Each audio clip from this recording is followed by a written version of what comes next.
학생 여러분 반갑습니다. 오늘은 1학기의 마지막 강의입니다. 지금까지 3월달부터 6월달까지 우리 교수님들의 강의한 내용들을 잘 들었을 것입니다. 그래서 6월 말까지 1학기로 이렇게 끝나고 여러분들을 이제 2학기 때 9월 초에 7월달 8월달은 휴강입니다. 9월 초에 여러분을 다시 뵐 수 있을 것입니다. 그간에 오늘 마지막으로서 그리스도의 속죄 사역이라는 부분으로 이렇게 함께 우리가 공부하겠습니다. 속죄는 기독교 중심 교리이죠. 그리스도인은 이를 이루기 위하여 하늘의 영광을 버리시고 포기하셨다고 얘기를 했어요. 이 땅에 오셔가지고 예수님께서 피 흘리시고 또한 모든 성도는 속죄에 참여하기 위해서는 그리스도를 믿어야 된다는 것이죠. 자, 이러한 속죄기는 이미 그리스도의 지금의 제사직 위에서 헌재 사역에서 간단히 다룬 바가 있습니다. 그러나 그리스도의 속죄 사역의 중요성, 그 교리가 언급된 구원론과 밀접한 관계가 갖는다는 것을 여러분이 아셔야 됩니다. 기독교 마지막 부분에서는 이 그리스도의 속죄 사역이 상당히 중요하죠.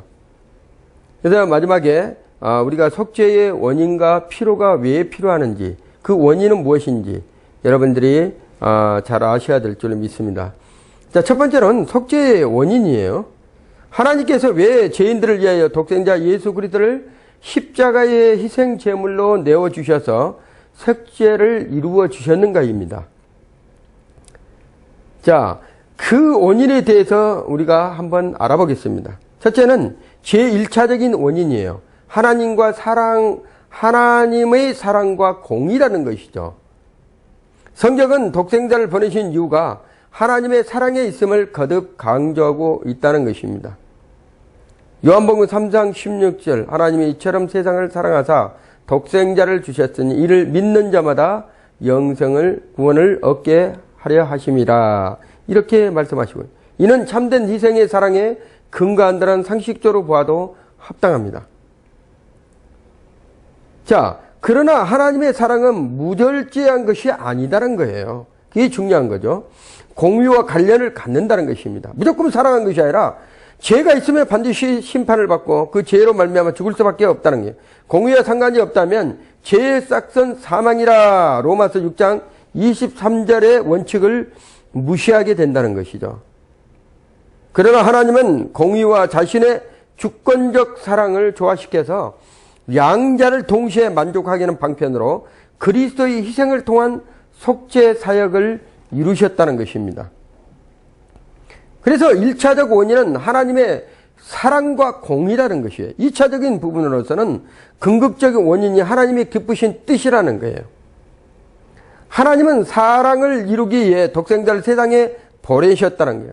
사랑의 궁극적인 목표는 독생자 예수 그리스도를 이 땅에 보내신 목적이죠. 그러나 이는 맹목적인 사랑이 아니다는 것이에요.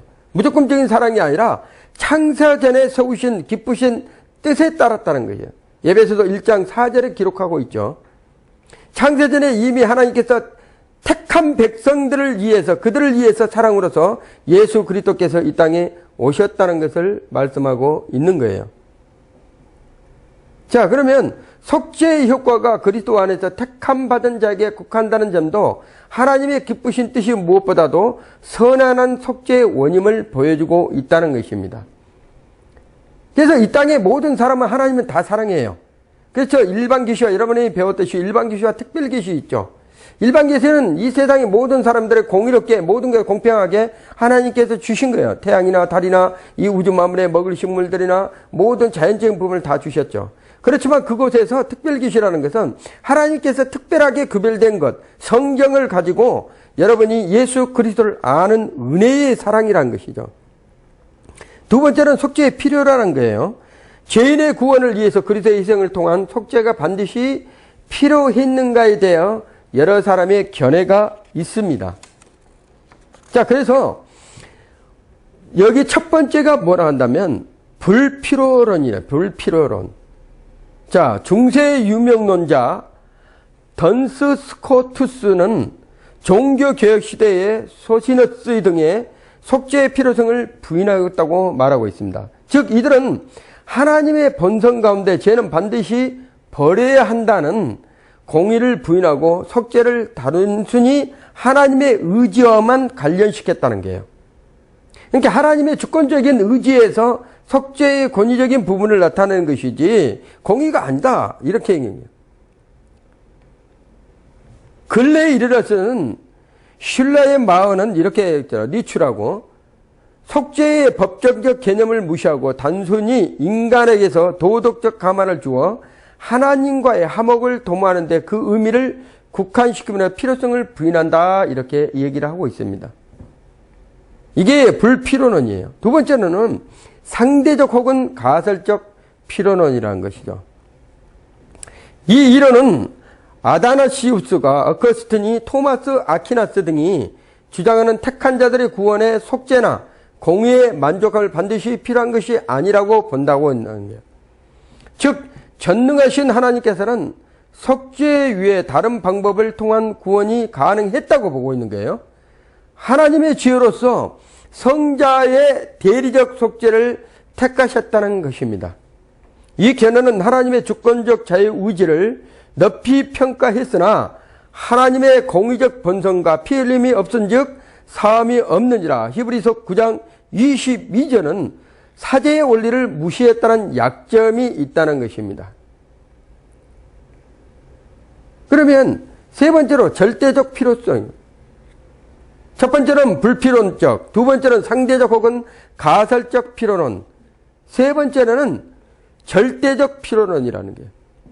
이 이론은 전통적 프로테스탄트의 입장에서 주장하고 있죠. 범죄한 인간이 구원 여부에 대한 결정은 전적으로 하나님의 자유의지에 달려있지만 구원의 방법의 결정은 그리스도의 속죄 사역에만 가능하고 있다. 다시 한번 얘기해 드리겠습니다. 범죄한 인간의 구원 여부에 대한 결정은 전적으로 하나님의 자유의지에 있다는 거예요. 그렇지만 구원 방법의 결정은 그리스도의 속죄 사역에 의해서만 가능하다고 얘기하고 있는 것입니다. 초대교회의 이레네우스와 중세의 안셀무스는 등은 이 지지한 입장으로서 그리스도의 죽음만이 하나님의 공의와 인간의 속죄를 만족해 하는 유일하고 절대적인 방법을 보여주는 종교 성경의 교훈과 조화를 이룬다 이렇게 얘기하고 있습니다. 이 절대적 필요론은 또 결과적 필요론이라고도 말하고 있는 것입니다. 그러면 두 번째로 속죄의 성질을 한번 알아보겠습니다. 속죄의 성질.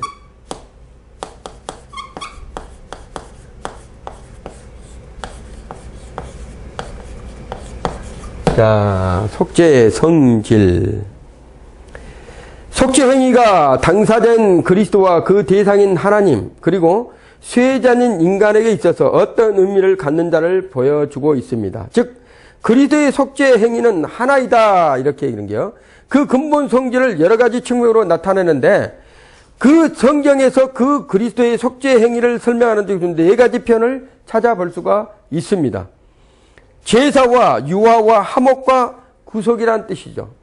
제사, 유화, 화목, 구속 이런 네 가지를 볼 수 있습니다. 첫째는 제사입니다. 제사.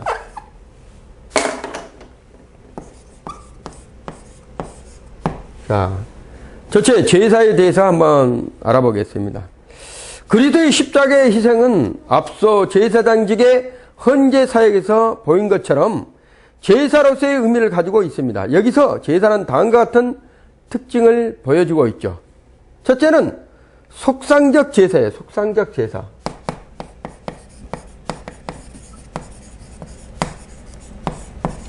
자, 속상적 제사. 구약의 희생 제사의 목적은 죄와 죄책에 대한 하나님의 진노와 저주에서 벗어나는 데 있다고 볼 수 있습니다. 즉 인간의 죄를 희생으로 드리는 동물에 전가시켜 대신 죽게 함으로써 제사를 드린 자는 죽음의 형벌에서 벗어난다는 것이죠. 그리스도의 죽음도 이와 같이 인간의 죄값을 대신 지불하기 위하여이므로 속죄와 보상의 의미를 지니고 있습니다. 그래서 여러분이 잘 아는 성경 구절 이사야 53장 5절과 6절에서 이렇게 말하고 있는 것이죠. 그 다음에 원형적 제사입니다. 원형적 제사.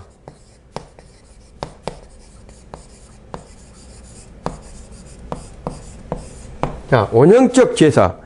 야, 원형적 제사는 인간의 죄를 해결하기에 인간을 제물로 한 속죄가 필요하다는 거예요. 구약시대는 임시방편으로 동물을 희생제물로 대신했죠. 그러나 완전한 하나님이시며 인간이신 그리스도의 제물이 되신 사실은 그 제물과 범죄자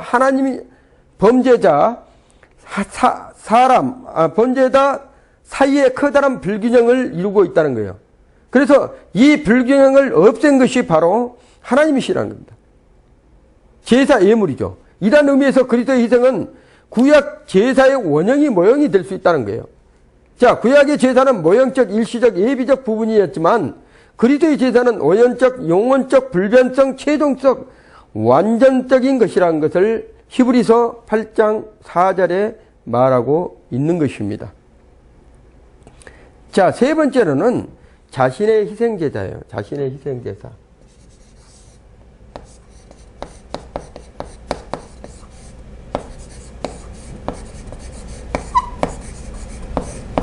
자, 자신의 희생제사. 자, 구약의 제사는 제사 드리는 자와 제물이 완전히 다르나, 즉 인간과 동물이 되지만 그리스도는 제사는 양자가 일치한다는 거예요. 이는 그리스도만이 완전한 제사장이요 흠없는 완전한 제물임을 보여주고 있다는 것입니다. 그래서 히브리서 9장 13절을 한번 13절 14절을 제가 한번 읽어보겠습니다. 히브리서 9장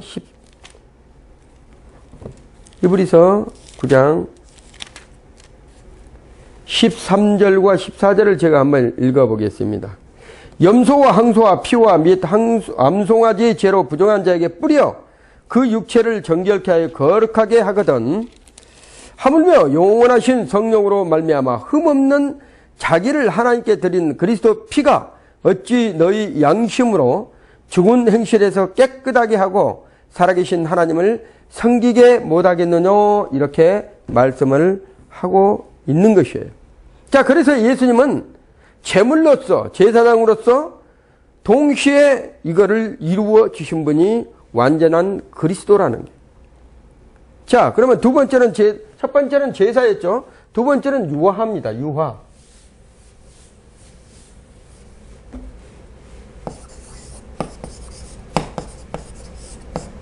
자, 유화. 자, 유화란 죄를 가리워 이에 대한 하나님의 진노를 멈추게 하는 것을 가리키고 있는 거예요. 다시 한번 얘기를 하겠습니다. 유화란,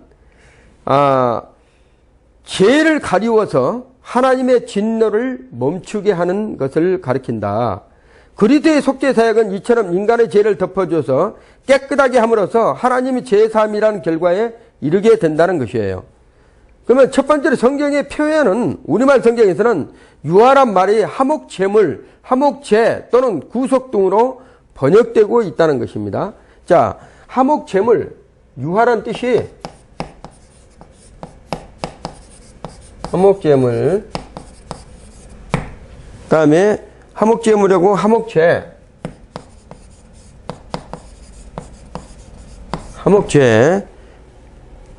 그 다음에 구속이라는 부분이죠. 자, 구속. 자, 이렇게 보면 유화란 말이 하목제물과 하목제, 구속 등으로 번역하고 있습니다. 그러나 다음에 다루고자 하는 하목과 구분이 되지 않기 때문에 여기서는 하목과 구분하기 위해서 유화라는 명칭을 사용하는데 이 쓰인 송구들을 우리가 볼 수가 있죠. 그러면 첫 번째로 이 예수님이 하나님의 그의 피로 인하여 믿음으로 말미암는 하목제물로 삼으셨으니 이는 하나님께서 길이 참으시는 중에 전에 지은 죄를 간과하심으로 자기의 의로우심을 나타내려 하심이라. 로마서 3장 25절 얘기를 하고 있죠. 저는 우리 죄를 위하여 하목제물이 우리만 위할 뿐 아니라 온 사장의 죄를 위할 뿐이다. 요한일서 2장 2절. 사랑은 여기 있으니 우리가 하나님을 사랑한 것이 아니요 오직 하나님이 우리를 사랑하사 우리 죄를 위하여 하목제로 그 아들을 보내셨습니다. 요한일서 4장 10절. 그러므로 자기 저가 범사의 형제들과 같이 되시면 마땅하도다. 이는 하나님의 일에 자비하고 충성된 대제사장이 되어 백성의 죄를 구속하려 하심이니라. 히브리서 2장 17절에 말하고 있는 것이에요. 자, 두 번째는 유아의 의미입니다. 구약 성경은 유아라는 것은 단어는 덮는다라는 뜻을 가지고 있어요. 이 덮는다는 개념은 자, 죄를 덮는다는 것으로 구속을 의미하고 있습니다. 이 덮음은 결과는 깨끗함과 용서하심으로써 덮음의 결과는 하나님의 앞에서 이루어지는 것입니다. 유아라는 말은 해유하다, 진정시키다, 달래주다, 무마시키다 등으로 설명하는데, 유아는 하나님의 진노의 불쾌를 전제하고 유아의 목적은 이 불쾌를 가라앉히는 것이라. 따라서 유아는 그리스도께서 그의 십자가 희생을 통해서 자기 백성들의 죄를 가리고 이로 인해 하나님의 진노와 불쾌를 가라앉히는 것을 말하고 있는 것이라는 거예요. 자, 이렇게 유아의 의미에서 우리가 알고 있듯이 덮는다, 죄를 깨끗하게 하는 것이죠. 그리고 그 죄가 있음으로써 진정시키고 하나님의 분노를 진정시키고 해유하고 달램으로써 무마시키는 그러한 부분을 가리키고 그러한 의미라는 거예요. 유아의 성격은, 유아는 신적 진노에 대한 신적 사랑의 표현이라고 볼 수 있습니다. 이것은 하나님의 공의와 사랑을 잘 조화시키고 있는 것이죠. 자, 세 번째로 화목이라는 것이에요. 자, 화목. 자, 화목이라는 뜻을 제가 한번 보겠습니다. 화목이란 인간이 죄를 지음으로 발생한 하나님과의 멀어짐, 적대 관계를 해석시키는 강조입니다. 다시 교통하며 하나가 될 수 있게 하는 뜻입니다. 이 적대감은 하나님 편에서 보면 죄를 지은 자를 멀리하는 거룩함, 적대감이라고 말할 수가 있죠. 자, 죄인 편에서 보면 하나님의 거룩함의 이질감에서 비롯된 제약된 적대감이라고 볼 수 있습니다. 그리스도의 속죄 사역이 이 둘 중 어느 쪽에 치중했는가에 대해서는 상반된 견해가 있습니다. 첫째는 인간의 적대감 제거입니다. 성경에서는 하나님을 향한 인간의 적대감이 실제하며 그리스도께서 이를 적극적으로 해소하려는 듯한 표현이 많이 있다고 보고 있죠. 로마서 5장 10절과 고린도후서 5장 18절과 20절, 에베소서 2장 16절, 골로새서 1장 20절. 그러나 이에 대해서는 다른 해석이 가능하고 더 본질적인 요소는 오히려 하나님의 편에 있다는 주장이 보다 신빙성을 가지고 있다는 것이에요. 자, 두 번째는 하나님의 적대감 제거입니다. 일반적인 적대감의 원인은 죄를 지은 인간에 대한 하나님의 감정을 나타내고 있는 것이다. 따라서 화목의 1차적 대상은 하나님이어야 됩니다. 성경을 면밀히 살펴보면 이 주장이 옳다는 것을 알게 됩니다. 로마서 우리가 한번 찾아보겠습니다. 로마서 5장 8절에서 11절. 로마서 5장 8절에서 11절을 제가 한번 읽어보겠습니다. 이러므로 우리가 명제를 지키되 묵은 누룩도 말고 계약하고 악독한 누룩도 말고 오직 순전함과 진실함에 누룩 없는 떡으로 하자. 내가 너에게 쓴 것이 음행하는 자들의 사귀지 말라 하였거니와 이 말은 이 세상에 음행하는 자들이나 탐하는 자들과 토색하는 자들이나 우사 숭배하는 자들 도무지 사귀지 말라 하는 것이 아니니. 이거는 제가 잘못 읽었습니다. 로마서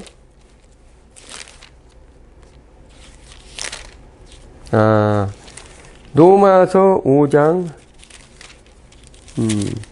로마서 5장 8절에서 11절. 우리가 아직 죄인 되었을 때 그리스도께서 우리를 위하여 죽으심으로 하나님께서 우리에게 대한 자기의 사랑을 확증했다는 거예요. 그러면 이제 우리가 그 피를 인하여 의롭다 하심을 얻었은즉 더욱 그로 말미암아 진노하심에 구원을 얻은 것이니 곧 우리가 원수되었을 때 그 아들의 죽으심으로 말미암아 하나님으로 더불어 화목되었은즉 화목된 자는 더욱 그의 살으심을 인하여 구원을 얻은 것이니라. 이뿐 아니라 이제 우리로 화목을 얻게 하신 우리 주 예수 그리스도로 말미암아 하나님 안에서 또한 즐거워하느니라 이렇게 말씀하고 있는 것입니다. 자, 그래서 하나님과의 우리의 관계에서 화목시킨 분이 누구예요? 예수 그리스도라는 게예요. 예수 그리스도만은 하나님과의 우리 인간관계에서 중보자로서 그것을 화목하게 할 수 있는 분이 바로 예수 그리스도다. 자, 네 번째로 구속이랍니다.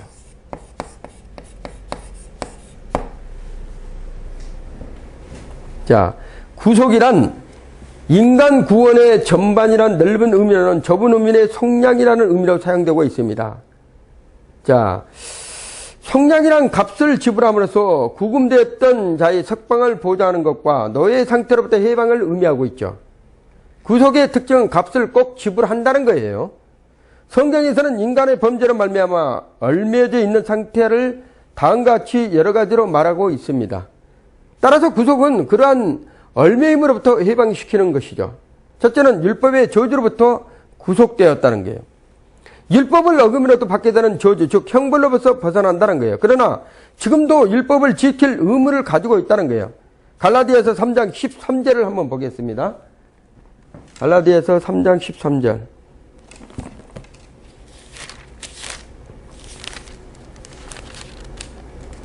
그리스도께서 우리를 위하여 저주를 받은 바 되사 율법의 저주에서 우리를 속량하셨으니 기록된 바 나무에 달린 자마다 저주 아래 있는 자라 하였음이니라. 자, 그래서 여기서 말하는 것은 율법을 어김으로써 받게 되는 저주, 즉 형벌로부터 벗어나게 하신 것이 바로 예수 그리스도다. 자, 율법의 저주에서 구속이 있다는 것이죠. 그리고 두 번째는 의식적 율법으로부터 구속입니다. 그리스도의 속죄 사역으로서 구약의 모든 제사 의식은 종결되었습니다. 이는 인간이 더 이상 희생 제물을 통한 제사나 모세에게 주셨던 의식적인 율법을 지킬 의무가 없다는 것을 말하고 있는 것이죠. 자, 그래서 예수님께서 이 땅에 오셔서 구약의 제사를 지냈던 그런 모든 것들을 완전히 단번에 이루심으로 말미암아 의식적 율법에서 완전하게 구속시켰어요.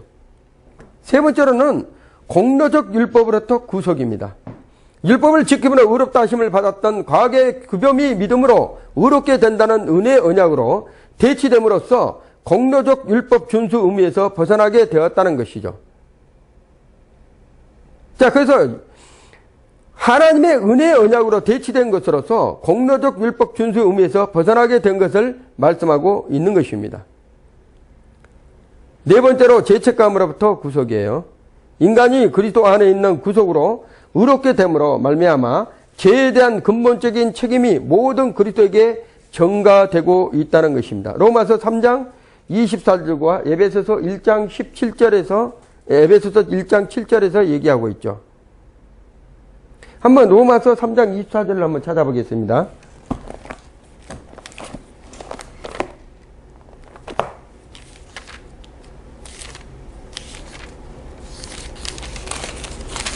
로마서 3장 24절. 그리스도 예수 안에 있는 구속으로 말미암아 하나님의 은혜로 값없이 의롭다 하심을 얻은 자 되었느니라.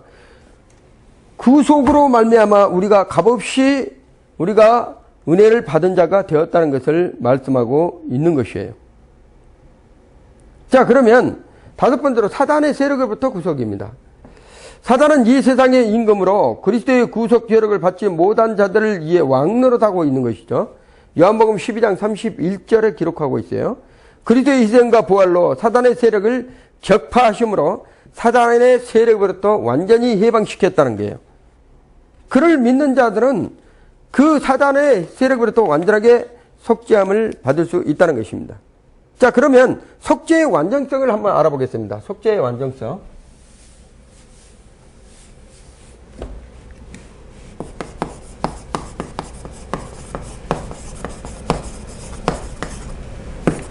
자, 속죄의 완전성. 속죄의 완전성 교리는 종교 개혁자로 로마 교회에 반대하여 주장한 것이라는 것이죠. 로마 교회는 그리스도께서 성취하신 구속 사역이 인간들이 범한 죄를 사하게 충족하는 것을 사실을 성실하게 주장하고 있지 않다는 것입니다. 로마 교회에서는 인간의 가게의 모든 죄는 세를 받음으로써 씻겨지고 또 신실한 신자가 앞으로 범하게 될 죄에 대한 영원한 형벌을 없어진다고 했습니다. 그래서 신실한 자가 세례 받은 후에는 짓는 죄에 대한 일시적 형벌은 이 세상에서나 아니면 연옥에서 청산돼야 한다고 보고 있는 것이죠.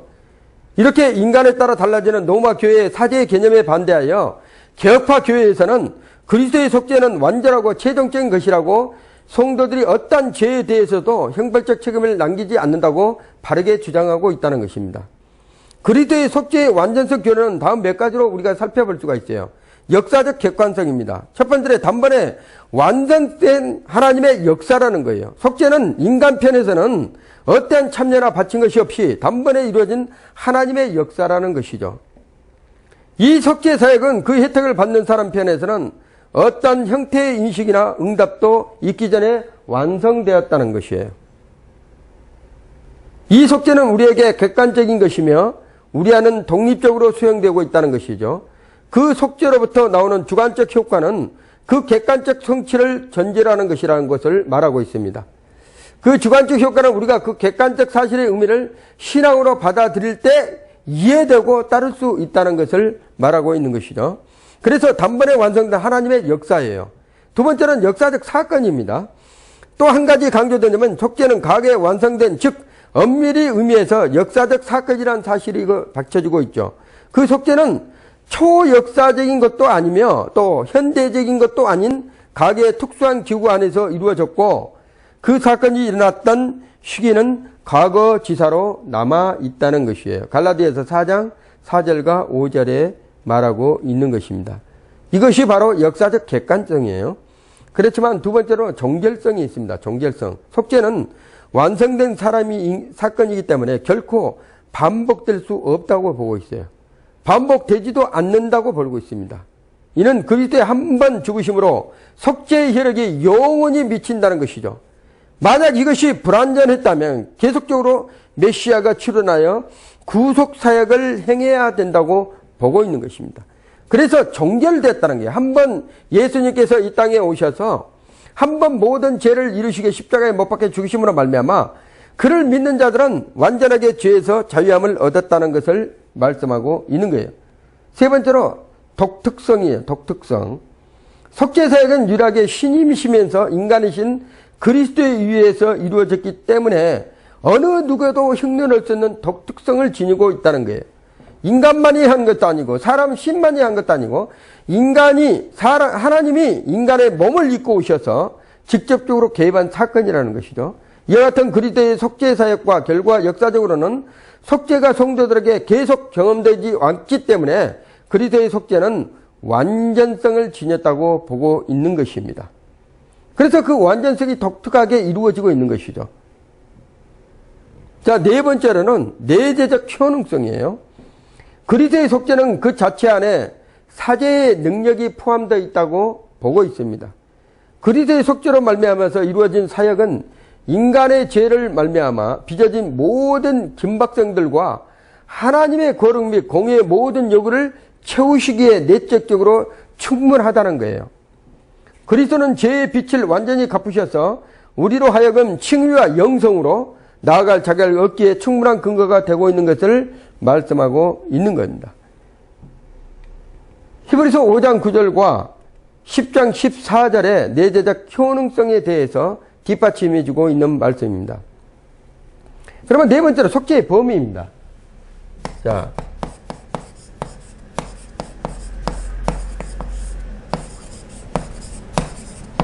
자, 속죄의 범위.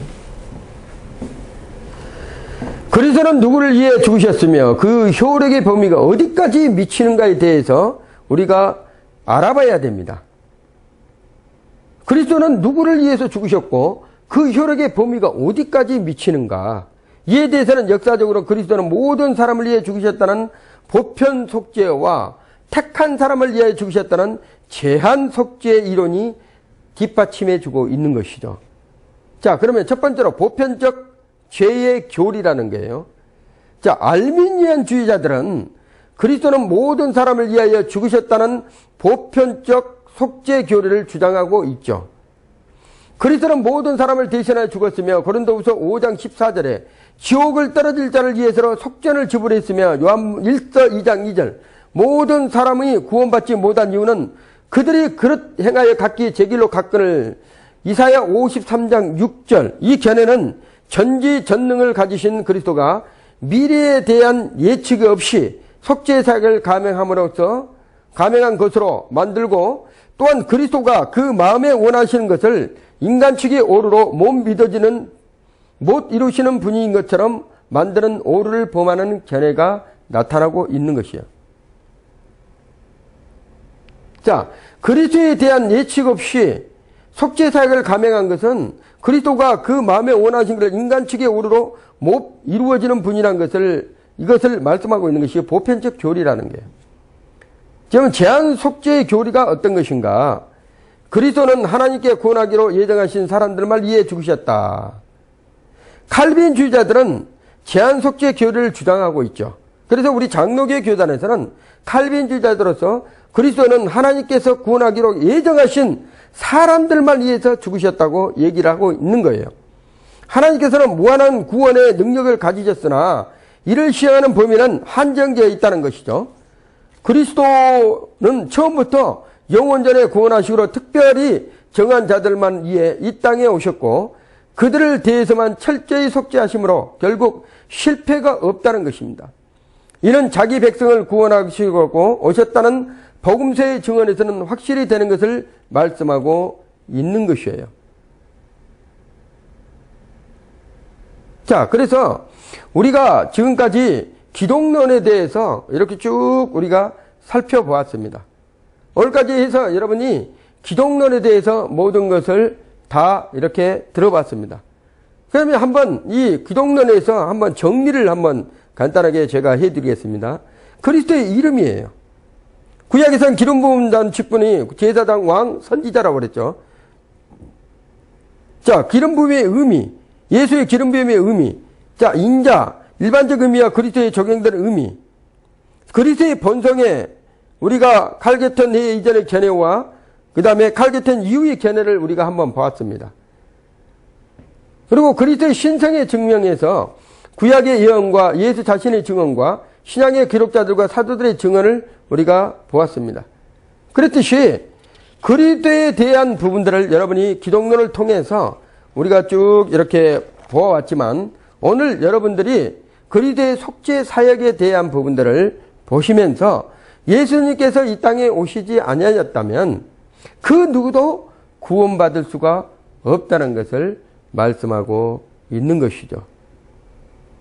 자, 그래서 속죄의 그 원인이 우리가 얘기를 했잖아요. 하나님께서 왜 죄인들을 위해서 예수 그리스도를 십자가에서 희생제물로 내어주셔야 됐는지, 그 하나님의 사랑과 그 공의를 여러분이 보았습니다. 우리 속죄의 성질에 대해서는 제사, 그 다음에 유화, 화목, 여기 오늘 제가 얘기했죠. 화목, 그 다음에 여러분이 잘 알는 것은 구속이라는 부분으로 여러분이 지금까지 보아왔습니다. 자, 그랬듯이 여러분이 잘 알고 있는 제사는 뭐예요? 구약시대에서 우리가 율법적인 부분으로 하나님 앞에 나아가려 한다면 반드시 제사장으로서 죄를 용서함 받은 동물의 피가 필요했죠. 그렇지만 인간과 하나님의 관계에서는 일시적인 부분으로만 희생 제사를 드렸다는 거예요. 그렇지만 영원하신 하나님, 그 하나님께서 인간의 육신의 몸을 입고 오셔서 본인 스스로가 속죄 제사의 제물이 되어져서 제사장으로서 모든 것을 이루어 주셨기 때문에 우리가 제사를 이제는 드릴 필요가 없다는 것을 얘기를 하고 있는 것입니다. 자, 구속이라는 부분을 제가 간단하게 얘기했죠. 구속이란 인간 구원의 전반이라는 것이죠. 넓은 의미보다 좁은 의미와도 두 가지가 관계있지만 우리가 넓은 의미에서 모든 사람들을 전부 다 구원받을 수 있다는 것을 얘기를 하지만 저번에는 택한 자들을 우리가 구원받을 수 있도록 우리 하나님께서 역사에 가신다는 거예요. 자, 그래서 우리가 지금까지 쭉 오면서 그리스도의 구속 사역에 대한 부분들을 보면서 느꼈던 점들을 여러분이 잘 이해를 하시고 이제 2학기 때부터는 좀 더 하나님께서 구체적인 우리 또 목회자들이 교수들이 준비했던 과목들이 있습니다. 그래서 잘 따라오시고 올 여름 7월달 8월달 여러분들 힘들겠지만 잘 견디시고 또 공부 열심히 하시고 항상 늘 성경과 함께 하시고 더 나아가 여러분들이 한 해 동안 한 학기 동안 배웠던 여러분들이 교수님들에게 배웠던 부분들을 다시 재복습하면서 여러분들이 그걸 다 다져져야 됩니다. 그렇지. 그래야지만 우리가 하나님이 기뻐하시는 사역자로 크게 쓰임받을 줄 믿습니다. 그리고 우리 지금 여러분에게 학기말고사를 여러분에게 출제를 하는데 각 교수님들이 학기말고사 시험 문제들을 예시를 여러분들에게 제시를 할 것입니다. 그래서 그 학기말고사 시험 제시 문제들을 제시를 인터넷 우리 홈페이지에 올리면 그걸 여러분들이 전부 다 공부해서 그 답안을 써서 제 홈페이지에다가 올리면 됩니다. 그래서 각 교수님들 채점해서 여러분들의 그 점수를 학기말고사 점수를 매길 것입니다. 그래서 여러분들이 충분하게 또 이렇게 청취하지 않고 또 공부하지 아니하면 시험 문제를 쓸 수 없겠죠. 그래서 여러분들이 끝까지 모든 것을 잘 듣고 또 청취함으로써 시험 예수의 문제를 잘 풀 수 있도록 해주시기 바랍니다.